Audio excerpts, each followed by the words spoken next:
bacana essa vinheta, né? Demais. A Carla Bigado. Vamos tocar de novo? Percebam o gatilho, tem uma engatilhada no final. Tem um gatilho no final. Brasil em Retratos. Com Renato Meirelles.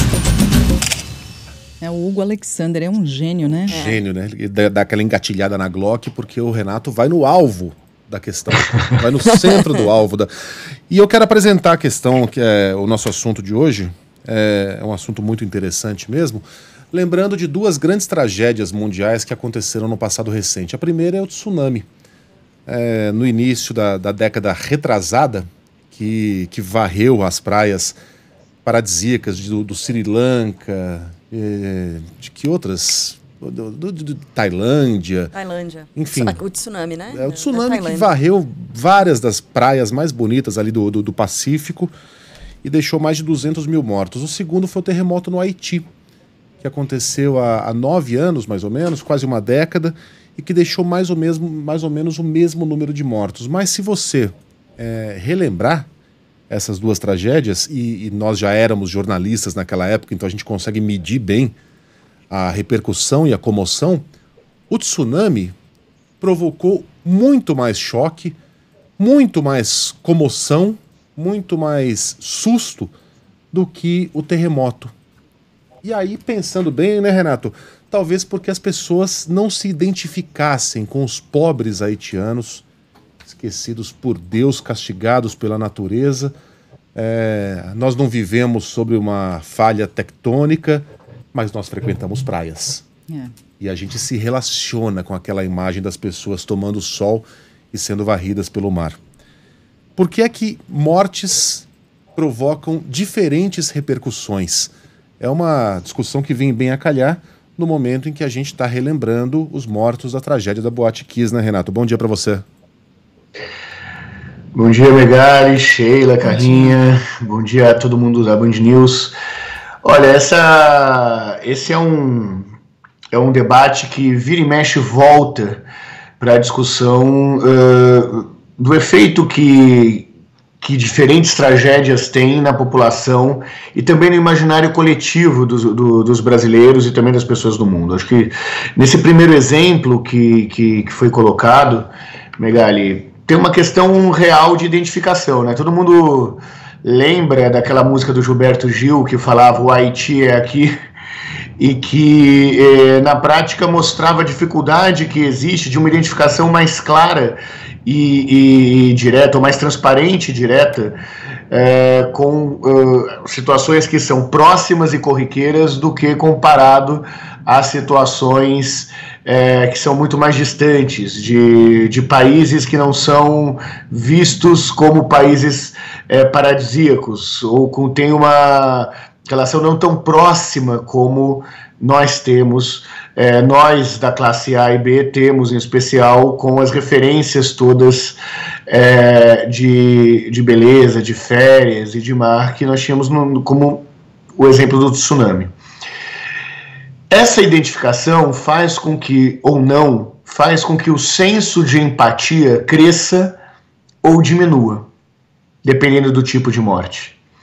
Essa mesma situação é possível encontrarmos, por exemplo, quando as pessoas têm uma comoção muito maior com um jovem de elite vítima de bala perdida no Leblon, no Rio de Janeiro, comparado àquele motorista que foi alvejado com 80 tiros por engano pelo exército, né? 80 tiros por engano é uma coisa muito interessante também de ser discutido, mas o nível de comoção dado a essas situações são comoções bastante diferentes. É como se a gente tivesse 2 pesos e 2 medidas para a morte de acordo com o grau de exposição que esse tipo de morte tem, a proximidade com aquele tipo de vítima e a humanização ou não daquela tragédia.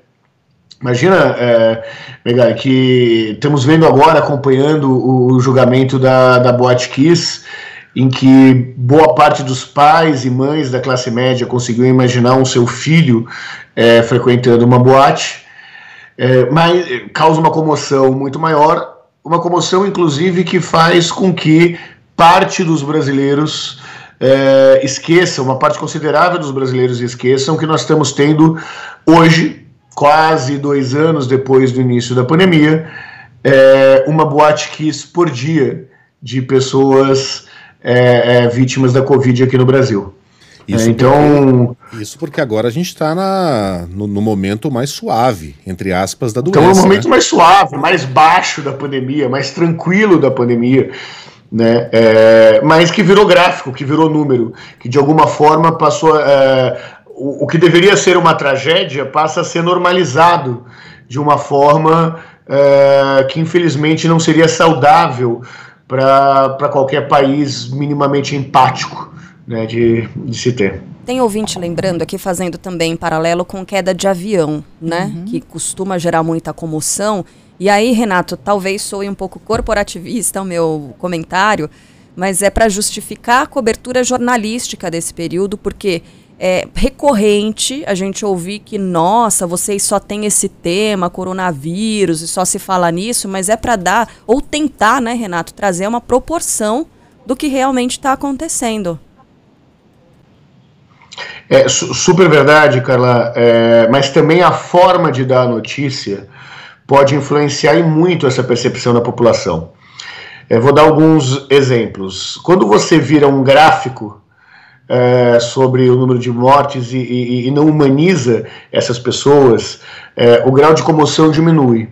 Nós vimos que o grau de mobilização da sociedade brasileira cresceu e muito quando, ao invés de aparecer só gráficos no noticiário, começou a se contar a história daquela auxiliar de serviços gerais que não tinha condições de fazer isolamento social durante a pandemia e ao ir trabalhar contaminou o vírus e deixou um pai, uma mãe e 2 filhos aqui vivos quando não resistiu à intubação da epidemia. Ou quando mostramos um personagem que conseguiu se esforçar para superar o vírus e com isso reviu o posicionamento de que não acreditava que a epidemia era algo tão sério. A notícia é fundamental para gerar esse processo de cuidado, de comoção e de interesse por um determinado assunto, mas também é verdade que mostrar as histórias reais por trás das estatísticas é o que de verdade leva à reflexão da sociedade brasileira.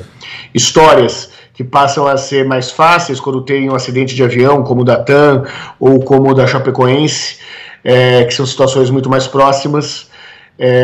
Realidade que é muito mais difícil de ser retratada quando se fala de uma criança vítima de bala perdida na favela de São Paulo ou da tragédia do Haiti que o Megali começou lembrando a gente no começo dessa nossa coluna de hoje. Agora eu vou dar uma teorizada aqui, viu, Renato? Vocês me interrompam se eu achar que eu estou viajando demais. Minha mulher é uma psicóloga, então a gente conversa muito sobre esse tipo de assunto. O nosso cérebro precisa escolher as suas comoções, as suas tristezas, os seus choques, porque se a gente for dar o mesmo valor para qualquer morte, para qualquer sofrimento que acontece ou na nossa rua ou do outro lado do planeta, a gente vai enlouquecer. A gente mora num mundo muito cruel, num mundo muito difícil, que acontecem muitas injustiças.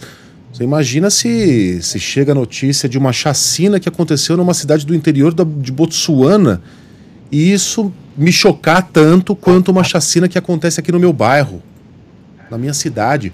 Você não vai conseguir viver. Você vai querer dar um tiro na cabeça, né? Então eu tenho a impressão que a gente precisa... O nosso cérebro, até de uma forma inconsciente, escolhe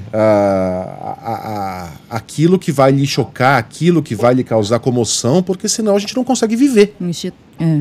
Instinto de preservação, né? Até como um instinto de preservação.